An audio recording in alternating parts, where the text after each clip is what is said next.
Hi friends, இன்றைக்கி ரொம்ப டேஸ்டான அதே சமயம் ரொம்ப ஹெல்த்தியான ஒரு ஸ்நாக்ஸ் ரெசிபி நம்ம சேனலில் பார்க்க போகிறோங்க. அதுக்கு எள்ளு 50 கிராம், பொட்டுக்கடலை 50 கிராம், இதுக்கு நிலக்கடலை 50 கிராம் எடுத்துகிட்டு மூணுமே சம அளவு எடுத்துக்கலாம். வாசனைக்காக 4 ஏலக்காய். அந்த ஏலக்காயை நான் தோலெல்லாம் எடுத்துகிட்டு உள்ளே இருக்கிற விதைகளை மட்டும் சேர்த்துக்க போகிறேன். இப்போ நாம் செய்ய போகிற இந்த ரெசிபி ரொம்ப சத்து நிறைஞ்சதுங்க, ரொம்ப சுவையானதும் கூட. இது ரத்தம் குறைவாக இருக்கிறவங்க டெய்லி ஒரு உருண்டை சாப்பிட்டுட்டு வரும் பொழுது அவங்களுக்கு ரத்தத்தோட அளவு அதிகரிக்குங்க. இது சின்ன குழந்தைகள்லேருந்து பெரியவங்க வரைக்கும் எல்லாருமே இதை சாப்பிடலாம்.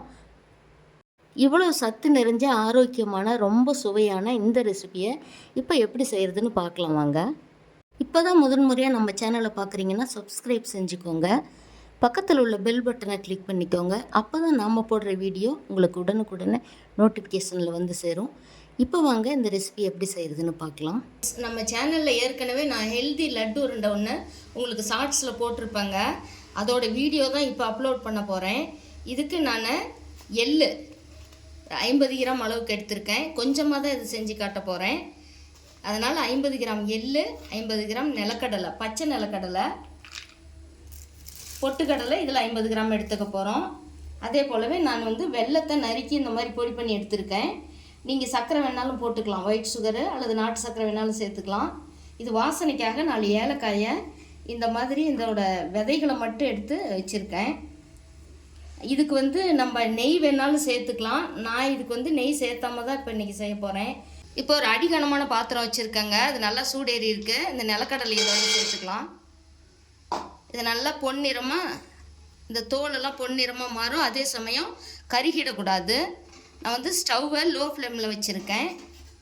இதை இப்படியே வச்சு இதை வறுத்து எடுத்துக்கலாம். இந்த நிலக்கடலையெல்லாம் வறுத்து எடுக்கிறதுக்குள்ளே நம்ம இந்த வெல்லத்தை ஒரு பாத்திரத்தில் சேர்த்து கொஞ்சமாக இது கரையிற அளவுக்கு மட்டும் தண்ணி விட்டுக்கலாம். ஒரு 2 ஸ்பூன் அளவுக்கு. இதை நல்லா சூடுபடுத்திக்கலாம். நிலக்கடலை பாருங்கள், தோலெல்லாம் நல்லா கலர் மாறி நல்லா வெடித்து வந்திருக்கு. இந்த சமயத்துக்கு நம்ம எள்ளு இதோட சேர்த்துக்கலாம்.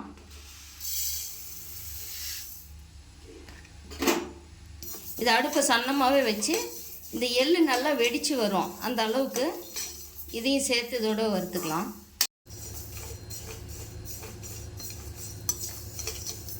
எள்ளெல்லாம் நல்லா வறுபட்டுருச்சிங்க. பாருங்க, உங்களுக்கு வறுபட்டத்துக்கு உண்டானது என்னென்னு பார்த்தீங்கன்னா, இந்த மாதிரி பண்ணி மூந்து பார்த்தீங்கன்னா இந்த எள்ளோட வாசனை, வறுத்த வாசனை நமக்கு ஜம்முன்னு வரும். ஒரு சில எள்ளு பார்த்தீங்கன்னா வறுக்கும் போதே வெடிக்கும். அதுதான் நமக்கு வறுபட்டத்துக்கு உண்டான அடையாளம். இப்போ நல்லா வறுபட்டுருச்சு. இப்போ ஸ்டவ் ஆஃப் பண்ணிவிட்டு இதை ஒரு பாத்திரத்துக்கு மாற்றிக்கலாம். நல்லா ஆறட்டும். ஆற வச்சு அப்புறமா நம்ம மிக்ஸி ஜாரில் சேர்த்து அரைச்சிக்கலாம். இந்த வெல்லம் அளவு எவ்வளோன்னு பார்த்தீங்கன்னா, நம்ம டோட்டலாக எள்ளு, பொட்டுக்கடலை, நிலக்கடலை 3மா 150 கிராம். அதுக்கு நான் 100 கிராம் வெல்லம் எடுத்திருக்கேங்க. இது பாகு பதெல்லாம் வேண்டாம், ஜஸ்ட்டு கரைஞ்சி வந்தால் போதும். எள்ளு, நிலக்கடலை, பொட்டுக்கடலை எல்லாமே நல்லா ஆறிடுச்சிங்க.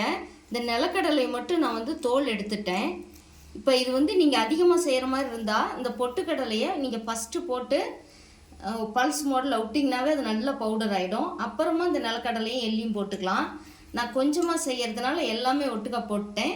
இந்த ஏலக்காயோட விதையும் இதில் போட்டேன். இப்போ இதை அரைச்சி எடுத்துக்கலாம். இது பாருங்கள், அரைச்சாச்சு.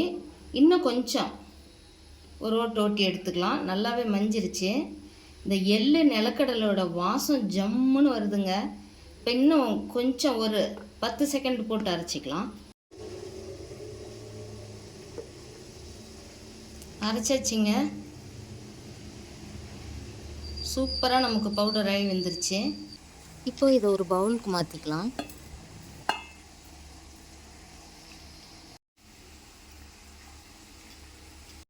இந்த வெள்ளை கரைசலை கொஞ்ச நேரம் நம்ம சூடுபடுத்திக்கலாம்.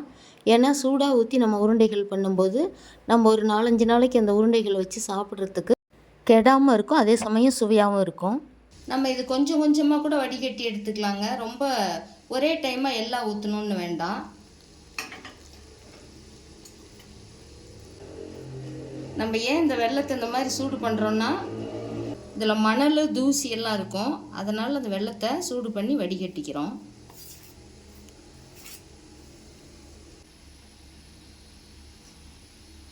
நம்ம ஊற்றின வெள்ளை கரைசல் எல்லாமே இதுக்கு சரியாக இருக்குங்க, ஊற்றியாச்சு.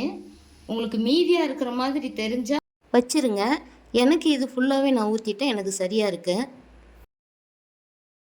இந்த சர்க்கரை கரைசல் உள்ள அந்த பாத்திரத்திலே திரும்ப 1 ஸ்பூன் அளவுக்கு தண்ணி ஊற்றி நான் சூடு பண்ணி இதில் சேர்த்துக்கிறேங்க. அப்போ தான் நமக்கு சாப்பிடும் பொழுது நல்லா சாஃப்டாக இருக்குங்க. ஒரு 2 நிமிஷம் ஆறுனூட்டி உருண்டைகளாக பண்ணிக்கலாம். திறந்து பார்க்கலாங்க. கை பொறுக்கிற சூடு ஆறி இருக்கு. இப்போ உருண்டை பண்ணிக்கலாம்.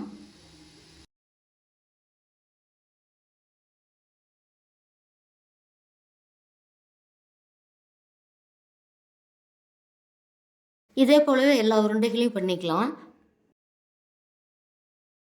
இது செய்யறது ரொம்ப ஈஸிங்க. ஒரு 10 நிமிஷத்தில் செஞ்சிடலாம். இந்த மாதிரி ரொம்பவே சாஃப்டாக இதை செஞ்சு உருண்டை பண்ணி வச்சுக்கிட்டோன்னா சாப்பிடும் பொழுது இது நமக்கு ரொம்ப நல்ல சுவையாக இருக்குங்க. இதே போல் நீங்களும் செஞ்சு பாருங்கள். செஞ்சு பார்த்துட்டு உங்களுடைய கருத்துக்களை கமெண்ட் பாக்ஸில் சொல்லுங்கள்.